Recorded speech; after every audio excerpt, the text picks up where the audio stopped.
Sie hören Sport und Musik. It's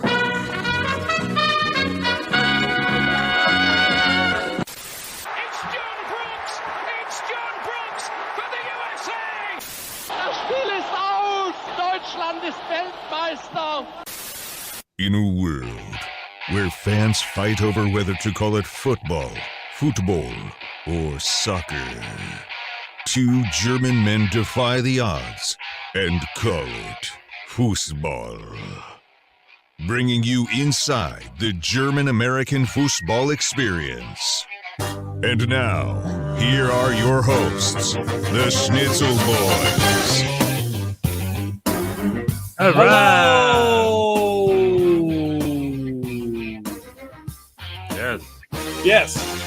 Yes. Seems to be working, by the way, the uploady dealy. Good. As is good. Tech is It's the Messi effect. the Messi effect. We're doing the artisanal podcast. It's the Messi effect. I went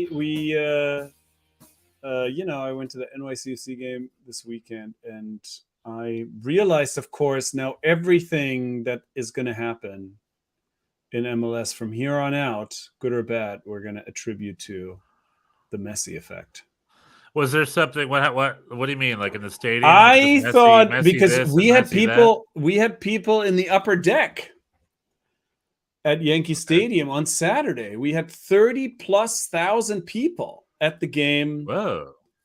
Which, I mean, it was Columbus. It wasn't. I had not seen people in the upper deck at Yankee Stadium for a while. I mean, I can't. Why would Leo remember. Messi potentially come MLS affect the attendance of a New York? This is you don't understand. This is the magic. This is above our heads. We don't understand it necessarily. But what else? What other reason is there other than the Messi effect?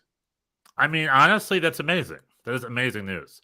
Literally, if Lionel Messi signing literally just means all casual fans in the United States are now just going to pay attention to the local MLS club, then that's an amazing signing. That's like the greatest signing in MLS history. Solved it. So that's great. I've been dubious about, like, is there really going to be that much of an effect? But maybe. I don't know. I did not have an explanation. I mean, obviously, I'm joking about the Messi effect. But no, why would there be 30,000 at a boring New York City FC Columbus scoreless draw? No idea. Game? We have not been scoreless draw. It's 1-1. Gabe Siegel, or whatever. 1-1. Gabe Siegel got the stoppage time equalizer. It's 2023. We celebrate ties like wins at Yankee Stadium. We go nuts when Gabe Siegel comes off the bench and scores the jankiest goal of all time. Probably a contender for the ugliest goal in club history. We don't care. We go nuts because ties are like wins in 2023. You got a point. Maybe they're there because of Lucas Celarayán's goal from last week. They all wanted to see him live. Maybe that's why. He was not even there because he's on international duty. So they called him up. That is even less of an explanation than the message. Wait a minute. Hold on. What do you mean he's on international duty? For who? Argentina? Whatever team he's on. I don't know. Lucas Celarayán plays for the Argentine national team actively. Is that true? Is that his nationality? I don't know. Yeah. Why would he be gone on international duty? Argentina, unless he wasn't there. Oh, he plays for Armenia. Okay. Well, there you go. Armenia is his parentage. He's from. Okay, that makes more sense. Born in Argentina, he's of Armenian descent. And he plays for Armenian national team. Got it. I was for a second. I'm like, is he play for the Argentina? I think that'd be bigger news. You could probably play goalie for the Armenian national team. Let's be real here. Well, no, kidding. I'm not a great. I'm not. No, I could not. But cool. So the game was fun. You have a good time. Well, yeah. I mean, you like getting a last minute tie at home. That's your first point. I was saying how I really am a rain or shine kind of a fan at this point. I like not all of our fan base is like that. Should be, by the way. But I'm totally on board. I love it. It was a beautiful, beautiful afternoon at Yankee Stadium. It was wild that so many people were there because I got there Kickoff was 3:30. I got there like 3:15, and I was like, no one's gonna come. Like the place just seemed empty. The people trickled in late, but there were a lot. And then upper deck, the vibes. There was some weird vibes in the supporter section. There was a fight that broke out. I don't know. I'm below. I'm below there. What do you mean, so between NYCFC fans that were fighting? Yeah, in the supporter section. I'm not sure. I didn't hear what it was about. Did someone say, "Yay, Greg was just hired today," and the other guy said, "What did you just say?" And he's like, "Triple G just got hired as our next," and then they started fighting each other. Sure, and that's the only possible explanation. I'm sure that's exactly what happened. I mean, unless you come with different answers, it's a decent. It was a Berhalter. It's a Berhalter fight. Yeah, no. So you had an upper decker. We call these games. We had people. We had people in the upper deck. NYCFC has an upper deck crowd. We call them upper deckers. Upper deckers. All right. Yeah. Which, for those of you who don't know, is a term of when you poop in the upper deck of the toilet. It's called upper deck. Yeah, and it was again. Yeah, I mean, it was the same. Where NYCFC is like the German national team. We have become we're now again a pretty decent defensive team, especially considering our many injured center backs. Thiago Martins is injured. Marchano was with Luxembourg. And then we fell behind, but then the late equalizer by Gabe Siegel. No, it was a great. It's not worth getting into the game that much, but I had a great time. I love being there. I love watching this team even when they're not great. And it was exciting, that late equalizer, and it was fun. I'm glad that happened also, just because it gave that big crowd something to celebrate. It was the bear stopper. It was more of the same as far as our team is concerned. There's a lot of good things happening, but very toothless offensively. Yeah, as far as I know, that was the only soccer game happening in U.S. soccer this whole past week. Yeah, this is it. Oh, that's not true, actually. No, I know. MLS. So LAFC had a game on Wednesday. They lost to Houston twice in a row. LAFC are struggling. I think Leon broke them. I don't know. We'll see. Curious how LAFC moves forward. They haven't scored a goal in 3 games now. So all the early season darlings are a little bit struggling. A little psychological issue. But LAFC, Thiago Almada hasn't been all that good. You do see people were talking about how he's like the greatest thing since sliced bread. He's been pretty mediocre. Yeah, and then their great striker Chicho Arango is going to go to Real Salt Lake after spending a couple months in Mexico. And then this weekend there were a couple MLS games. No Red Bulls on last week. No Red Bulls on Wednesday. Not that many. Not that many games. I guess there was some stuff to make. Just a handful of catch-up games. I don't know. So not much to talk about. We should just go to the real news. The big news. USA played this week. They had 2 games. The United States are undisputed CONCACAF kings of CONCACAF. That's not the big news. You're not paying attention. Things are dire. Things are bad in the land of the. How do I? You're the fan of the U.S. men's. How I have to explain to you how bad things are around the U.S. men's national team? Well, we just won a big title, and we just played the best soccer we've played in years. And if you're looking on Twitter, there's nothing positive. Nothing positive's going on. I've got a lot of thoughts, Bjorn. I've got a lot of thoughts. So the big news is, and who's got a lot of thoughts on this? Craig Burley. I always love his take on U.S. soccer. So many people have thoughts. Craig Burley. Well, Craig Burley. I was laughing at Charlie Davies yesterday. Davis had some takes that made he got in trouble on Thursday. I don't know what he said yesterday, but he got in trouble during the USA-Mexico game. Are you talking about his? Yeah. Well, what are you talking about? Are you talking about him talking about the women?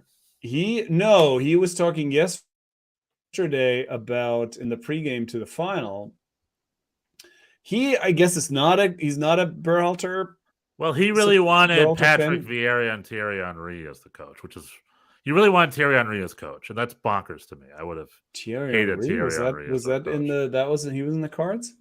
Yeah, well, Charlie Davies during the Champions League broadcast in the Champions League final, live on air, was like, Thierry, I want you to be our national team coach. You should be it should be you. And Thierry, who has put his name in the cards, I don't know if he ever was interviewed or was serious about it, but he's like, yes, 100%. But there was a whole Thierry Henry as head coach movement over on CBS. Okay. And I was like, no thanks. I don't know what Thierry Henry's coaching record screams. He did not success. do that well in Montreal, and then he kind of got. And then he did kinda very tired, poorly and in he France. tired of it. He tired of it.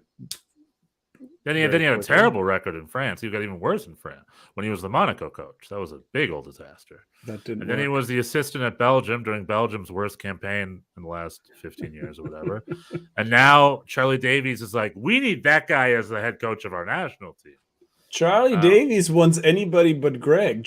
But the thing that made me like, well, anyway, there's so much entertainment to be found in all these take jockeys surrounding the team. Everybody, but Charlie Davies, he was pointing out, he was sort of talking about all the things that Greg did wrong, and especially he was especially.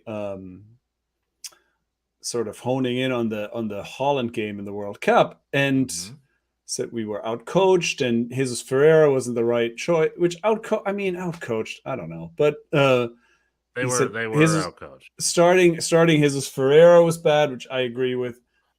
But then he said we should have beaten. He thought we should have. This was the U.S. had the better squad on that day versus the Netherlands, and should have won that game. And that made me laugh out loud in front of the nonsense. Television. It's nonsense. I mean, and that's really what it comes down to. That makes me sort of shake my head at all the takes, where it's like this narrative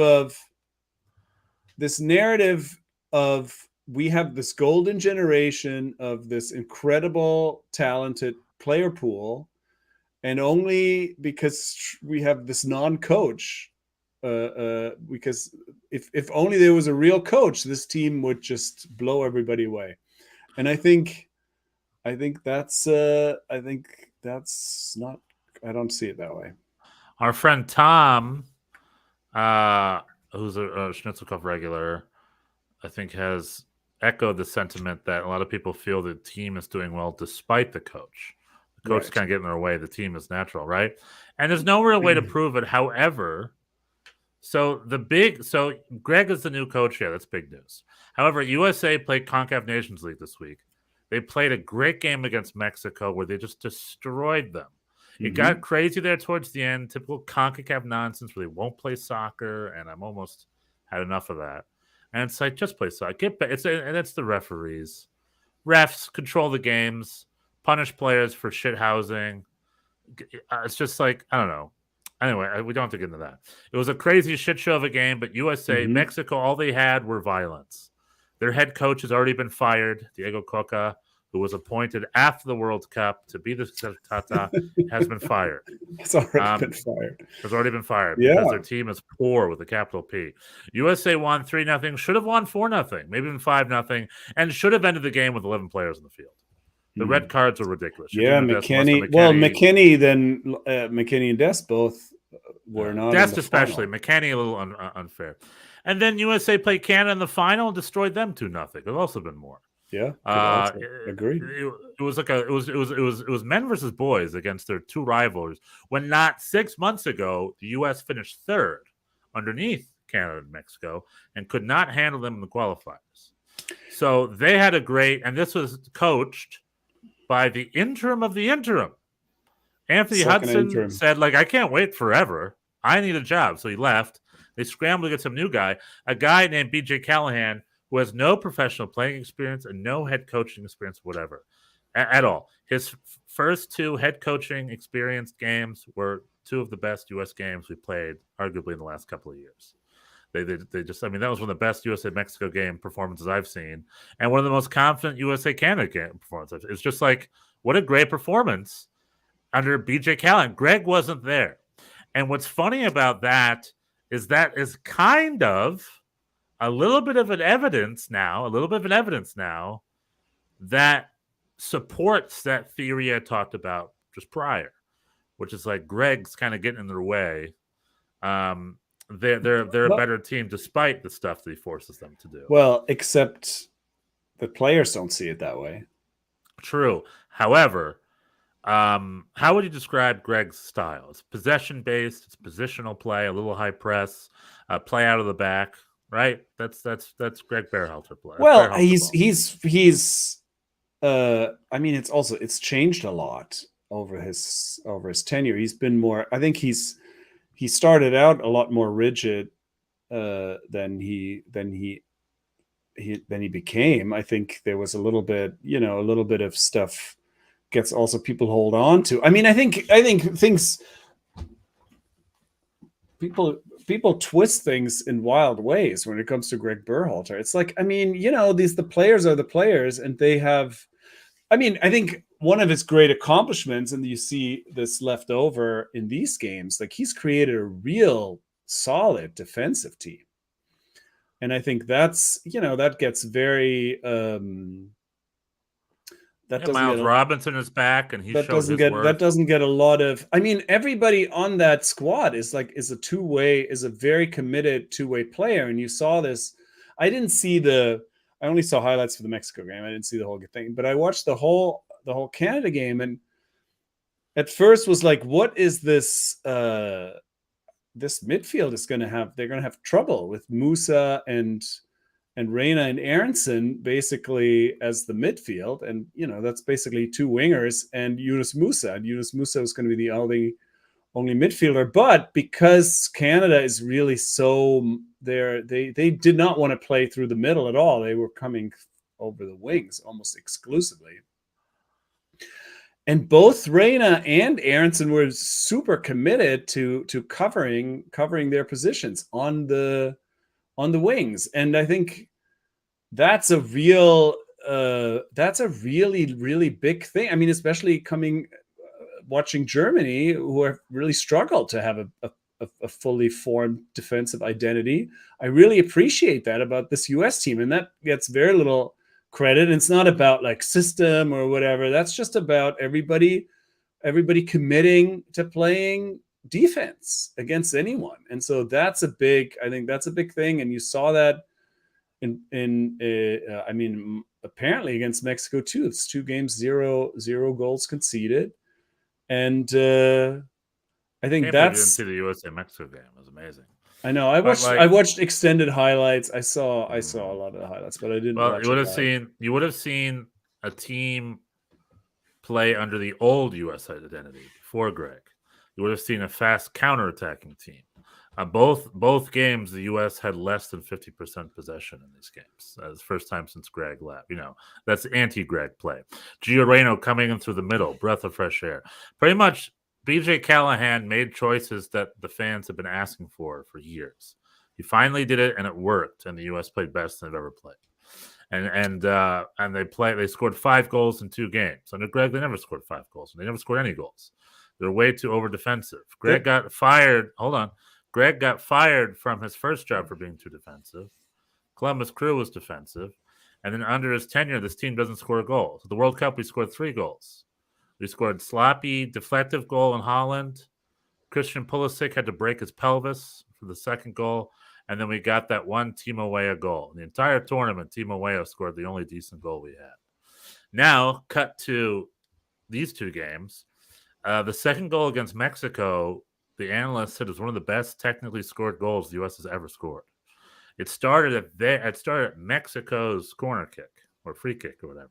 Took it, quick countered, took Gio to Timo. It's just BJ Callahan. BJ Callahan gets all the credit. It's BJ Callahan playing the U.S. back to its original counterattacking identity. And it made me think of the 2010 Germany squad. Remember Germany in 2010? Remember the 2010 World Cup, how good they were, how fun it was? Ozil had his best. Yeah. This tournament, Thomas Muller scored 4 goals against England or whatever. Maybe not. I don't remember. We beat England 4-0. We beat Argentina 4-1. We were this the German national team was a young, counterattacking freight train of a team. and it was the most exciting football I'd seen Germany play in a long time. Well, sucks for you because now Greg is back and he's going to muck it all up again for you. Well, it makes me think this whole it makes me think about the USA Holland game. I've got a lot of thoughts. And, the US held the ball and the Dutch just got us back on the counter, and it was their choice. Like, this team holds the ball, but they really don't have the quality for it. Let them have the ball. Let's just get them on the counter. Easy peasy. Look, sook, and they did it. And they beat us a confident 3-1. That's why I do believe Louis van Gaal had Greg's number. He just looked at them, identified their weaknesses, which is the fact they hold the ball, and exploited it, and then beat them. What was the roster better than ours? Yeah, it was more balanced. Did we have more Champions League players and whatnot? Sure. We also had quality. But their coach knew what to do with their quality way more than our coach knew what to do with our quality. So they won 3-1. And it makes me think, is it worth it to do this stuff? Should we just go back to what we do, which is hold tight, play fast on the counter? How else are we supposed to ever beat any of the big teams? Ever. If that's not what we're doing. You know what I mean? So it's like maybe looked great against England. And against the counterattacking against Mexico, it was just so easy for them to score. They were just passing, they were catching them off guard. It was such a natural second language for them to hit back on the counter and score on the counter. And it's like, I want to see more of that. I want us to be more of a counterattacking team again, maybe. I don't know, maybe I miss it. That's why I like to watch. Our game against England was fine, but it was a scoreless draw. Greg has never beaten a superior opponent his entire tenure as head coach of the U.S. men's national team. Lost to Holland, tied Wales, sloppy style, tied England, which was fine, limped against Iran. You know what I mean? Like, any major team we've played, it's been a tie or a loss at best. Beating any of them, 0, null. So moving forward 3 years, we got Copa America next summer and the World Cup and all that. I hope that it's going to build, and I hope this team that we saw this past week stays that quality and only gets better under Greg, because they like Greg and they attribute Greg to these wins. So I'm hoping that's true. I'm hoping we're building off this and we do get better. That's what I'm hoping. That's the idea. U.S. Soccer has signed up for that. That's the idea. But it makes you see. I don't want to give credence to all the Berhalter out nuts, but it makes you kind of see where they're coming from a little bit. Like, I see that. I'm just like, yeah. And it makes me think, maybe we should just be a counterattacking team. Maybe why is that bad soccer? Why do we criticize that? It's fun. It's exciting. I don't know. I just really liked seeing this U.S. team this past week, and I'd love that to be our team for the next 3 years. So let's hope that's what's happening. He knew how to play Gio and Pulisic. Berhalter comes in. He has to rebuild his relationship with our technically most gifted player. That's going to be a mind screw for poor Gio. Ricardo Pepi, who should have never been cut. That was a bad choice on Greg. He brought in what's-his-face from Turkey, Haji Wright, very randomly. And that decision has not proven to be correct. That was a very weird decision. And it was weird during the tournament, and it still looks back. I look back at that and be like, huh? We saw Ricardo Pepi score such a great goal against Mexico. Like, he is in form. He's our number 9. Then Balogun finally scored. We got Balogun involved. All I know is there's a lot of fun, exciting stuff happening with the U.S. national team. And I, for one, would have liked a new coach, simply because a second cycle coach happens 100% of the time for the U.S., and it fails 100% of the time for the U.S. Fool me once, shame on you. You know what I mean? So, we can go through the rundown, but when Bora was hired, he left, but then they just gave it to his assistant, Steve Sampson, led to 98. Then they got Bruce, which did 02, and then they gave him 06, which was a very, forgettable tournament for the U.S., and that's the best second cycle performance the U.S. has ever had.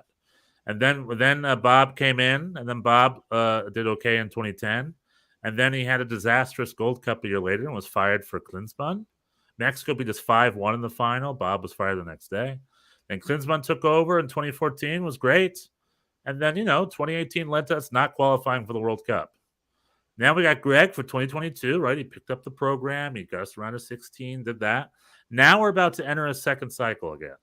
And I know the pattern. I'm not an idiot. I see patterns.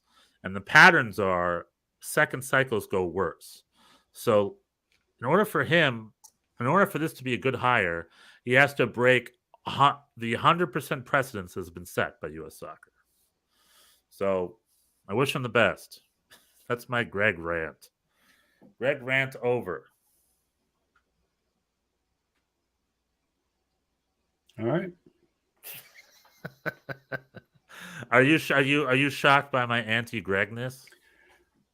I mean, I'm not shocked by it because you're in good company. Everybody, like a lot of people, hate the guy. I don't get it, but I'm also, I'm not gonna.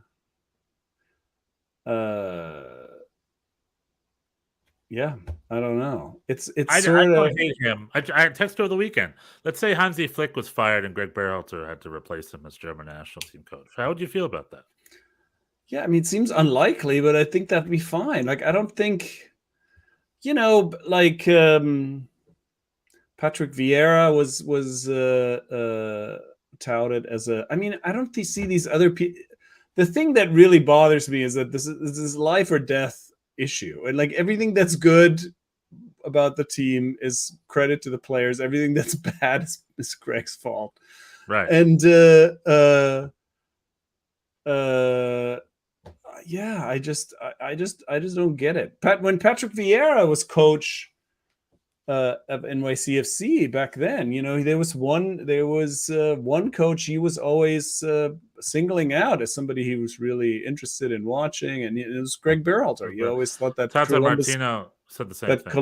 That Columbus Crew team he enjoyed, and yeah, I'm frankly wondering why he so desperately wanted this job back. I guess it's just like he's just setting himself up for more abuse. But anyway, yeah, I don't even have a particular. I don't have a dog in the fight, really. Like, I think, I can point to some things that I agree with, some criticism. I don't think he's a perfect coach, but he's not. But nobody is, and yeah, I don't quite get this. That he's just responsible. He's like this all-powerful destructor of the national team that otherwise would just be, I want to be clear here.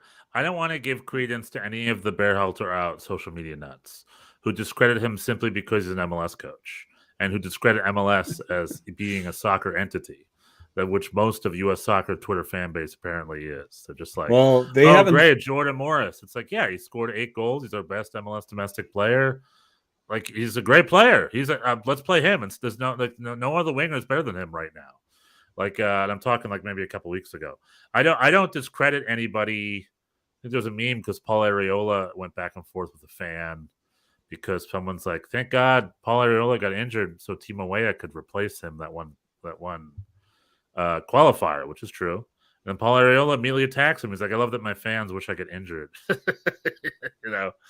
And it's like, most of the U.S. soccer fan Twitter are EPL posers that watch on the weekend and have no connection to the team, never been there. They're just TV fans. And the clubs they watch could give 2 craps about them back. They don't realize that, but that's true. And these people watch the national team, and they're just like, how come this isn't an EPL club?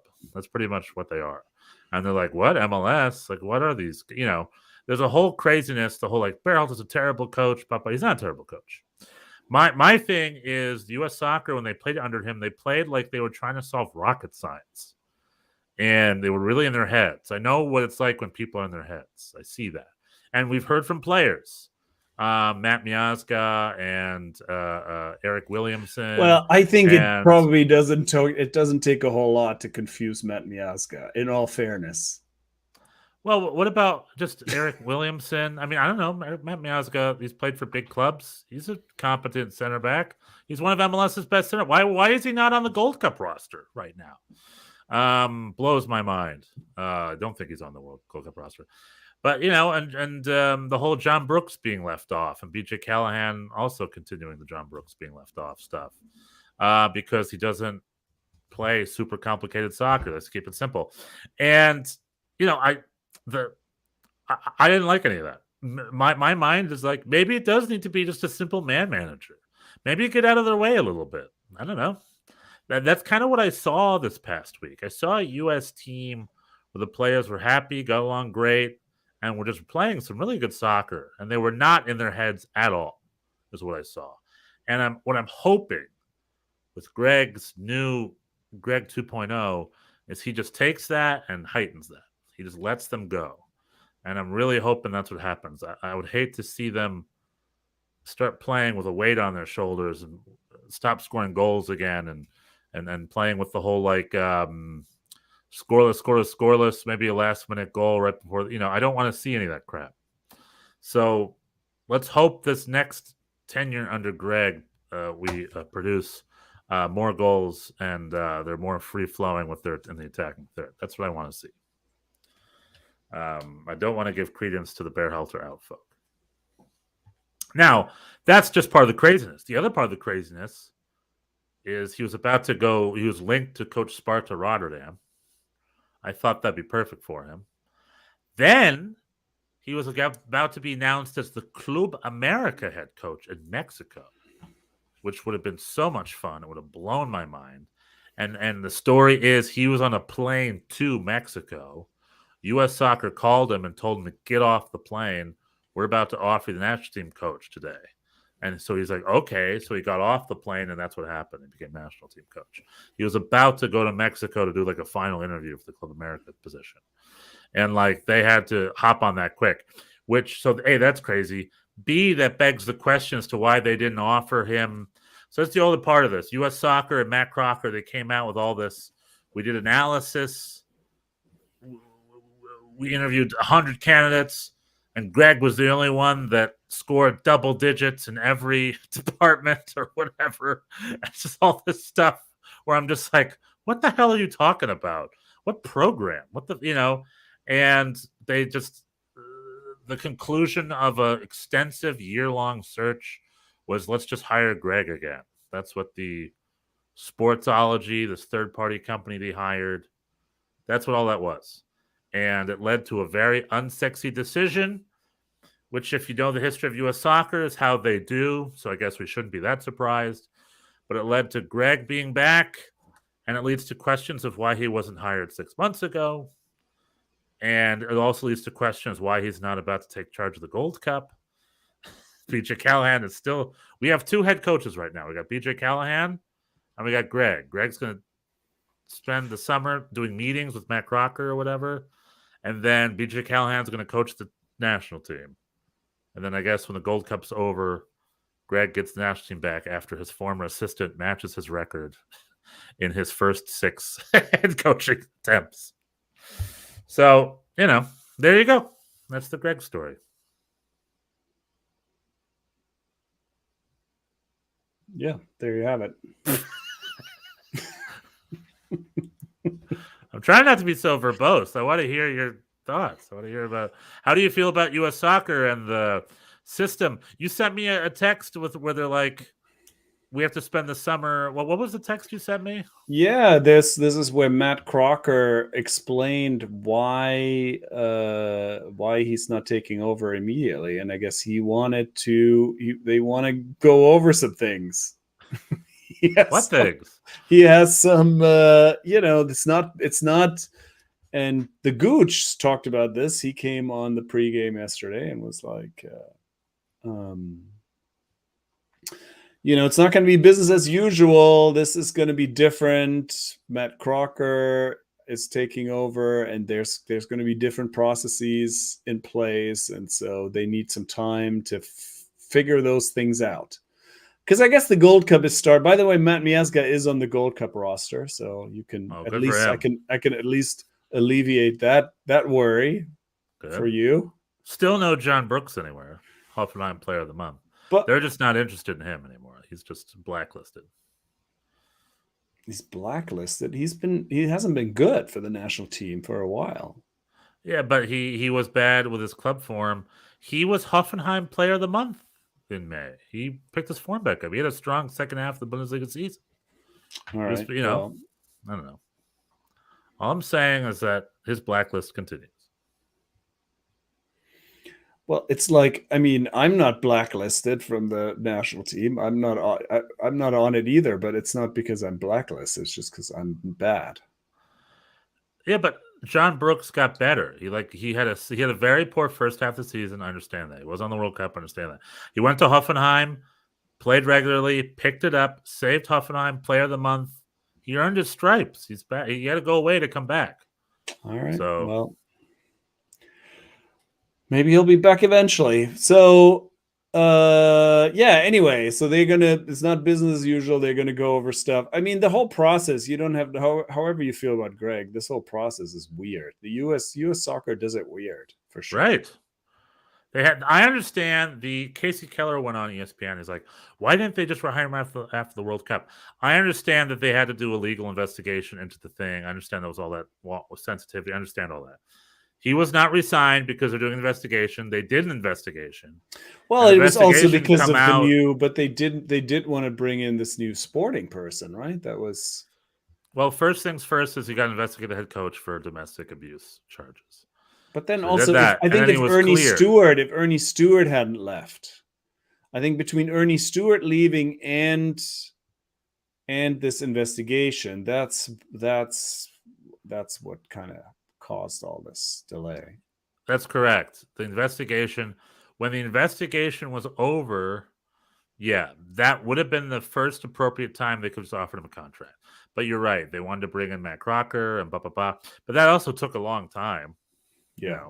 Then they hired Gooch. We didn't even know they were looking for Gooch. They hired Gooch too. And then when that happened, it's like, now we can hire Greg again. It's like, well, just looking to help. Yeah. But then they also had Sportsology as external company. They just spent a lot of time and money and resources to come up with a very simple solution. The other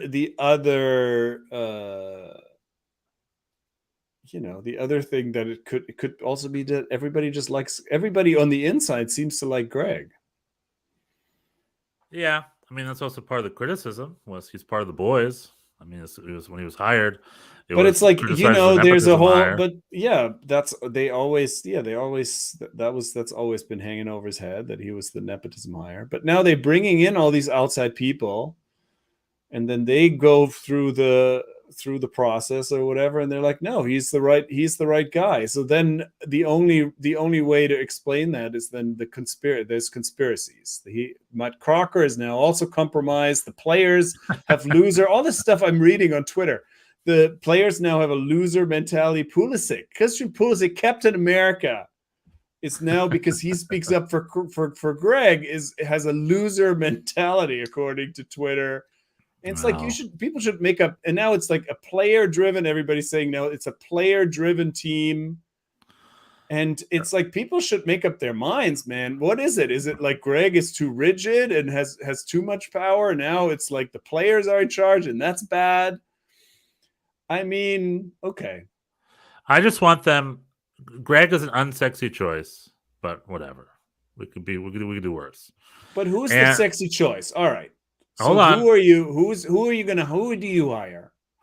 I was just saying, under Greg, I hope they enter a second phase where the team they're a little more older, they're more mature. I just hope improvement happens. I hope this building blocks. I hope all his training and his tactical ideas all really these meetings, sink in. These Matt Crocker meetings, the summer meetings will be he's going to be like Klinsmann. He's going to bring a guy in who's going to rip a phone book or whatever, and that's true. Change. Klinsmann is losing every one of his South Korea games, by the way. I always Google it. I'm just like, they lost at home to El Salvador. Why did they hire? Why is El Salvador doing a friendly in Korea? Anyway. Why did they hire Jurgen? He would not be the sexy choice. If you ask me the sexy choice, it's very simple. Who's the sexy choice? The sexy choice is just a new coach, a dude with European experience. I know they approached Pellegrino. Who? Names. Hold on. Names. I mean, Patrick Vieira. I don't like Patrick Vieira, so I would hate for it to have been Patrick Vieira. But Patrick Vieira would have been a sexy. You don't like Patrick Vieira? What do you not like about Patrick Vieira? He's just a really bad soccer coach. I don't know. But anyway, I don't know. Between Greg and Patrick Vieira, I could care less. Greg is fine, but I really could care less about Patrick Vieira. I mean, I agree with that. That's But in my book, that's no knock on Patrick Vieira. But I was saying, although I don't want to give credence to the U.S. soccer Twitter nuttos, U.S. soccer fans watch England. We've never had England. Hold on. They just fired Gary O'Neill. They just fired Gary O'Neill today. Let's hire Gary O'Neill. Gary O'Neill from Bournemouth? Yeah. Literally anybody. He's a sexy choice. He's not the sexy candidate. The sexy candidate is like Brendan Rodgers. Gary O'Neill. It's the sexy. I'm saying anybody with Prem experience. All they want is someone with Prem experience, Bjorn. They want someone who's been there. They want a manager that gets out of the way. So let's say Brendan Rodgers. Has Brendan Rodgers been to America ever? I don't care. It's the same language. It'll be easily. The food here is better. Easy transition. Or no, David Moyes. I would love David Moyes. Did you see the video of him dancing after West Ham won the Europa League conference 2 weeks ago? He's a dance, his hip. I want David Moyes to be our head coach. The sexy choice. The sexy choice would have been David Moyes. Stefan Schutte sexy choices are Gary O'Neill, David Moyes. Charlie Davies said he's disappointed in the hire because it would have been nice to have a coach that didn't just unify the players but unified the fans. And he has a point. If David Moyes was appointed as head coach, no one would have a problem with that. No one should have had a problem with that. He is a good, high-level coach. Our best American players, Landon Donovan and Tim Howard, said they would die for that man. He's their favorite coach. David Moyes is a very experienced Prem coach with success. He just won a title with West Ham 2 weeks ago. And he's a very experienced... Whatever, but with West Ham, what else is he supposed to win? And then, he's a very experienced my way or the highway, experienced high-level super coach. He coached Man United. Sure, it was unsuccessful, but history has proven him kind of right in that regards because Man United has never been the same since Sir Alex left. And he's crushed with West Ham. He's a very experienced high-level coach, and no one in the Twitter sphere can criticize the quality and the level that he comes from. So it would stop all that. And I would love that. And all the nonsense would stop. And it would have two effects. A, work out because he's a great coach. Or B, make it crystal clear to all the nuttos that it doesn't really matter who you hire. He wasn't any better than Greg anyway. You know what I mean? It would have been a win-win. Nothing about that appointment would have turned out had any negative effect. So that's what I'm saying. David Moyes is who I want as head coach. I'll put it out there. All right. Yeah, I mean, anybody who's a Prem dude. Thomas Frank. I would love Thomas Frank. Okay. So you are also you're also of the mind that anyone from England is better than anyone with success is better than, not better than. But when Jesse Marsch was going to be appointed, I was like, okay, I'm fine with that. He seems to be the logical next coach for the national team. He does have European experience, so the Twitter folk can shut up about that. He's an American. He's passionate. He's smart. I thought he would have been a great head coach. And if what's-his-face from Philly, Jim Curtin, wanted to be his associate, I mean, that happened. I'm all about that program. Sign me up. I don't know. It's just I like a little change in my life, Bjorn. I want to see it different. I don't know. Yeah. So that's that. But I'm not going to be like, oh, anybody, like some dude from the Greek second division, hire that guy. You know what I mean? I'm not anybody. Just someone fun. Like David Moyes. I think it'd be fun.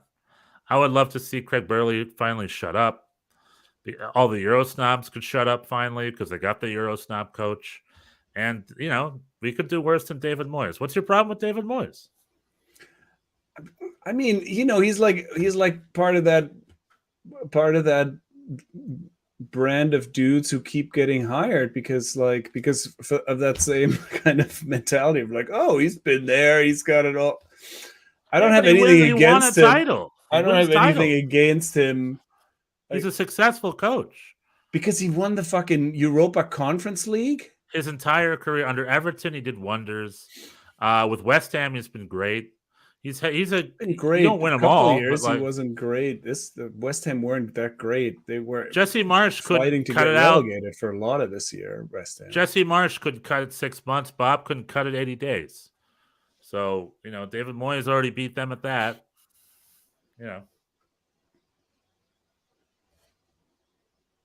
All right. How about Julian Nagelsmann as the U.S. men's national Julian team? How about Nagelsmann for U.S. men's national team? Sure. that would be fun. I'd be into that, That too. would That's be sexy that'd to be me. interesting. I mean, That'd be I guess I'm also a little bit. I think I do, like I just see these, and I mean, I guess the national team is different, but I just see a lot of these dudes come to MLS with, like sort of the Phil Neville where they're like, oh, how hard can it be? And it's like, I don't know. I don't know that I would just. No. I don't know We've that I never would We've just, never had name any high level English manager who's come to MLS. I guess not. David Moyes has not coached and has not It's coached apples in and oranges. MLS. Phil Neville and Patrick Vieira, these were their first gigs. That's true. No, and Patrick Vieira, I wouldn't lump into that. I thought he did well, but he also approached it with some humility. I guess I'm thinking about I'm thinking of like Ruud Gullit or but his experience was also he was the Chelsea interim manager for like 6 weeks. That was his head coaching experience before he came to LA Galaxy. We've never had a real, the most, I think Mo Johnston was maybe the most successful example of that. And he was pretty freaking forgettable as a coach, to be honest. But I don't know if he had much Prem experience as a coach. As far as an experience, no, he did not. His only coaching experience was here in the U.S. Never mind. But as far as an experienced veteran English Premier League coach, none of them have coached in MLS. So we don't know what that looks like. We had a guy named John Carver because he was an experienced assistant who came here. And he was one of Toronto FC's worst coaches back in their old days. Unless I'm trying to think, unless I'm missing something, as far as big coaches we've had Carlos Alberto Pereira. Carlos Queiroz used to coach here. Guys like that have more experience. Hans Wolf, true, this coach drama should end and let's move on. Well, it's over. All right. It is over. Let's move on. But as far as a high-level coach coming here, that's never happened, I don't think. Yeah, I mean, I guess even the not high-level people, I feel that I guess I would it wouldn't be my first idea to hire somebody who has no connection to who doesn't know the player pool at all, who doesn't know but I guess, I mean, it's like hiring David Moyes for the U.S. men's national team. It's like hiring Jurgen Klinsmann for the South Korean. That's not true. No, David it is Moyes not. has a better track record than Jurgen does. David Moyes is an experienced high-level coach. Just like Sam Allardyce. He was linked to the U.S. a few years ago. I thought I would have been fine with that too. He's just I know they're not Pep Guardiola, but Pep Guardiola's out of reach. Some people are even bringing up Joachim Löw for the national team position. I think Pep Guardiola is gonna. I think he didn't even say he was thinking he might coach the U.S. men's national team sometime. Not right now, but I think he said no, and then the news article said he's been linked to the U.S. and Brazil jobs or something. But how real is that? Who knows? I mean, maybe I'd be fine with Pep being our coach. I'm perfectly fine with that. But that's good. That's good. I'd be fine with that. Pep should coach Germany. How about that? Germans would take Pep, don't you think? That'd be great. I don't think he's not coming back. No, he did not like those Bayern dudes. But my thing is, as a national team program, they've come out with their limitations. They're like, we can't afford good coaches. It's pretty much what they're saying. And it's like, well, okay. And then Charlie Davies had that bonkers statement. He got in trouble on Thursday. Well, what did he say? He said the reason we can't hire a good coach is because of the equity we have with U.S. women. And we can't have a good coach because then we'd be paying way more than we're paying our women's coach. So our women's coach salary limits who we can hire as a men's coach. That's what he said. Is that true? No, he just pulled that out of his butt. Greg Berhalter makes 1.6, and then the U.S. women's coach made $300,000. So I don't know what the fuck he's talking about them being paid the Charlie same. Davis has not had a good week in my book, I guess. Well, the Greg news came on at halftime, and they just had to pull stuff out of their butt. And Charlie Davies. Because they leaked. Okay. Somebody leaked it, and yeah. And Charlie Davies just had to go for it. And it's like, Charlie, you're digging yourself. Like, stop. Well, he had some time to prepare for yesterday, and I didn't think he did much better. I don't know. I mean, people, yeah. Do you have funeral march music to take us out?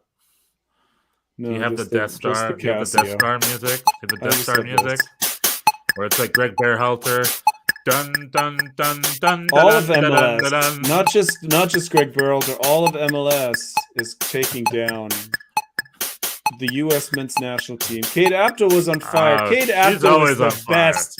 Kate Apto should be on every soccer broadcast ever.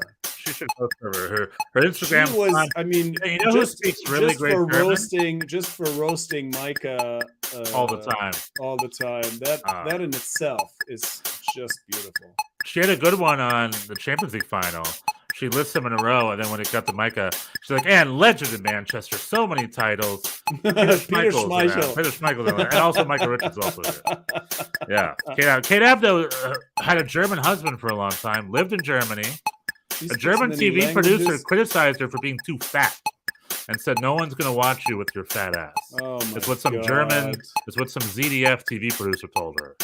And it's just like, are you nuts? Anyway, that's crazy. I know. So we got her, and she. What was his ass like?